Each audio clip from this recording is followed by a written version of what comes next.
Hello everyone. આજે હું મારા એક ક્લાયન્ટ પાસે ગયો હતો. તો હું ગયો એટલે એમને મને કીધું કે હિરલભાઈ, આપણે આપણી એસઆઈપી સ્ટોપ કરવી છે. મેં એમને પૂછ્યું, સ્ટોપ તો થઈ જશે, વાંધો નથી, પણ હું એક સવાલ પૂછું તમને, એના મને આન્સર આપજો.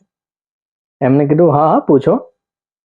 મેં એમને પૂછ્યું કે આપણે એસઆઈપી સ્ટોપ કેમ કરવી છે? કંઈક ભરવામાં તકલીફ પડે છે કે શું છે? ને એમને મને કીધું કે ના ના, એવું તો કંઈ નથી હિરલભાઈ.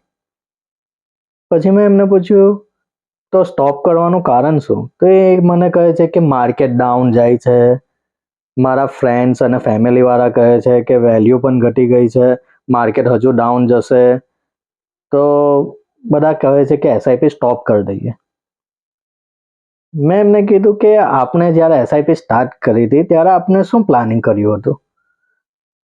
તો એમને મને કીધું કે હા, આપણે તમારી સાથે બેસીને 10 વર્ષ સુધીનું પ્લાનિંગ કર્યું હતું કે 10 વર્ષે આપણે આ એસઆઈપી ની મેચ્યોરિટી રાખીશું, ત્યાં સુધી તો કોઈક વાંધો છે જ નહીં.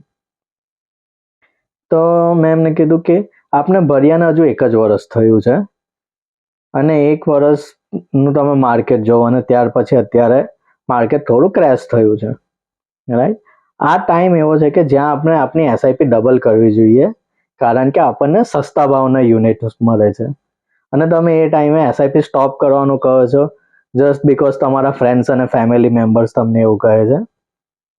એમને કીધું કે વાત તો તમારી સાચી છે, તો એક કામ કરો, આપણે એસઆઈપી ડબલ જ કરી દો.